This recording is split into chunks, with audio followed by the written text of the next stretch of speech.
Good afternoon. Mayor Ralph Becker, I thank you all for joining me here today.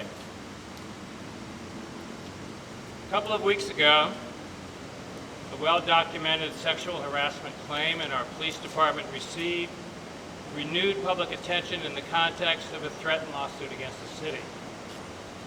This event created additional public discussion, and the victims raised understandable questions about how this matter was handled by Salt Lake City. As I stated at the time, sexual harassment is unacceptable in Salt Lake City government, period.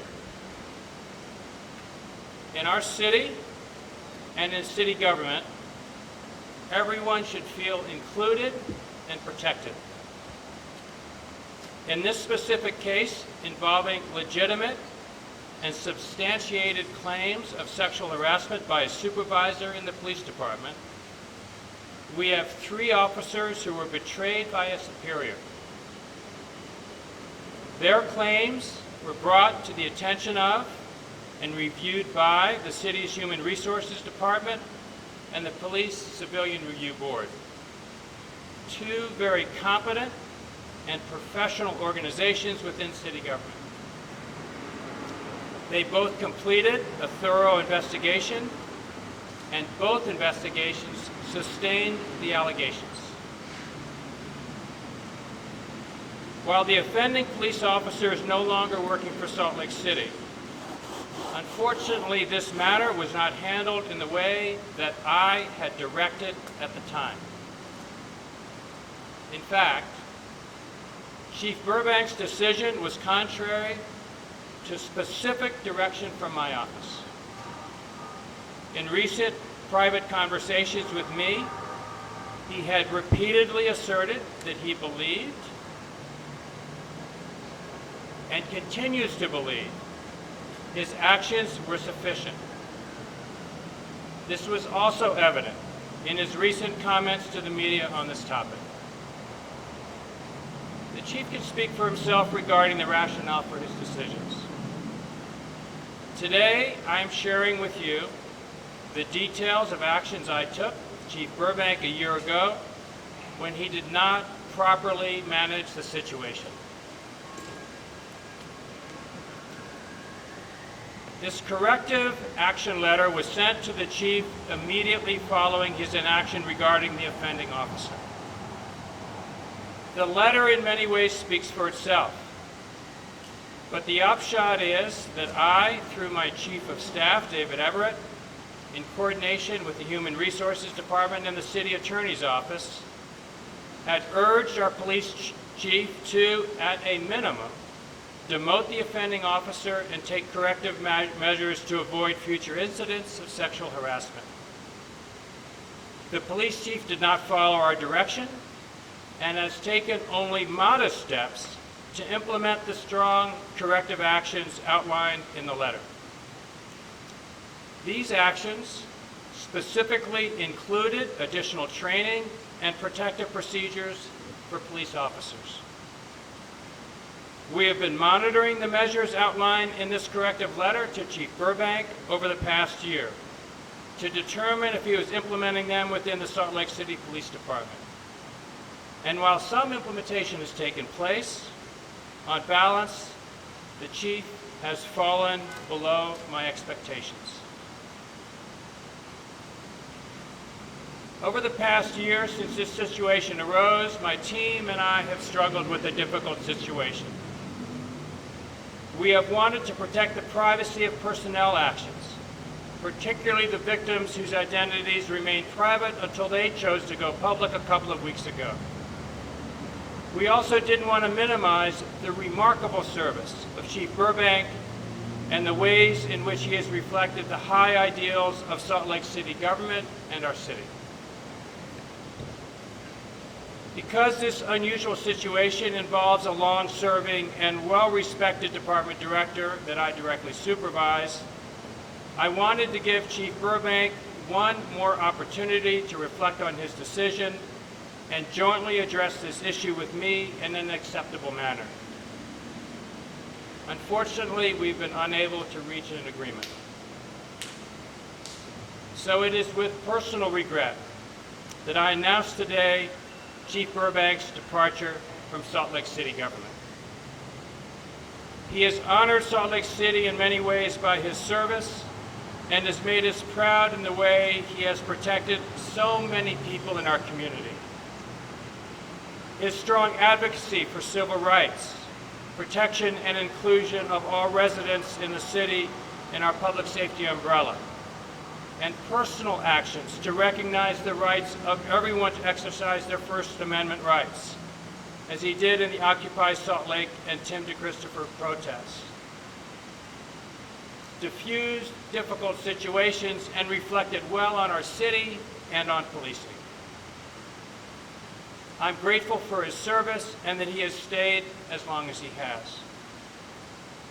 But it is now time to turn the page and begin a new chapter in policing in Salt Lake City. I'm naming Deputy Chief Mike Brown as interim chief for the next several months. He has a wonderful record of service in Salt Lake City and will provide continuing strong protection in our community while recognizing the rights and maintaining the trust that is at the core of policing in Salt Lake City. The people of Salt Lake City can rest assured that the Salt Lake City Police Department, made up of hundreds of exceptional, dedicated officers and civilians, is on the job, protecting and serving as they always have. I am hopeful that my actions today have another important result. I want every woman in Salt Lake City government to know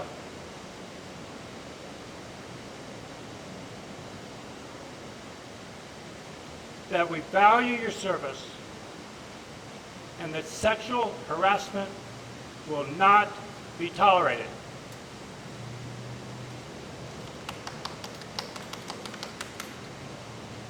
My administration has demonstrated over and over again a commitment to gender equality in the workplace. That said, I know that Salt Lake City government still has much to do to address improving equality and justice for women and minorities in our ranks. I am committed to continuing taking actions to accomplish our goals of justice and equality.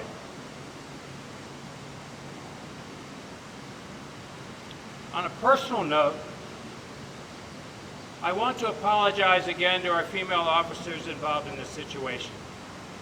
The pain and suffering you and your loved ones face is terribly wrong, demeaning, and grossly unfair.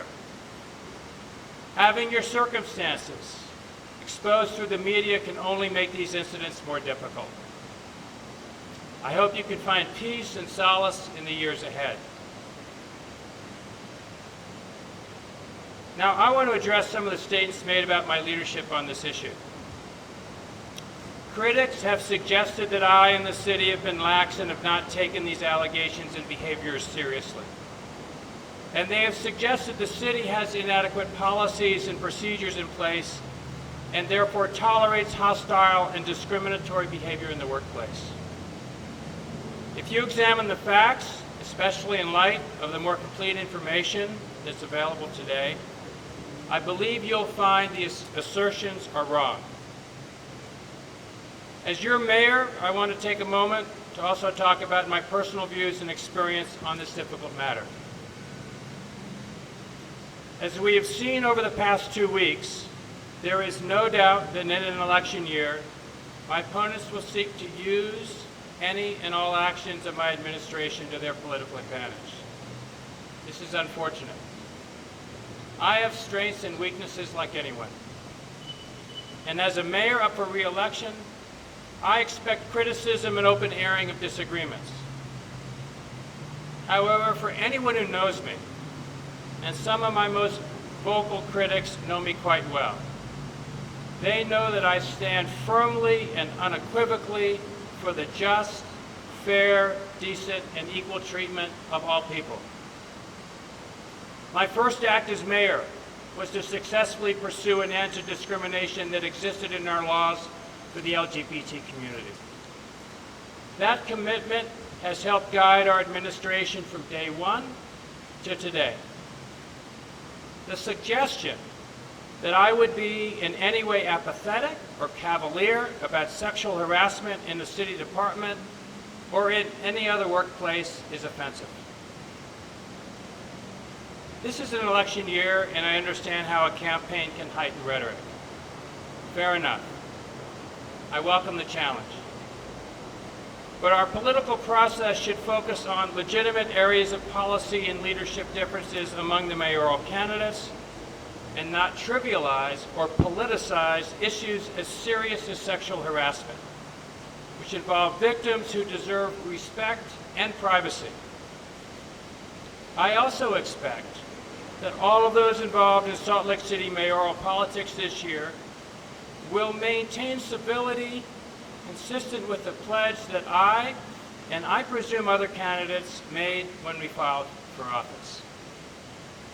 Thank you.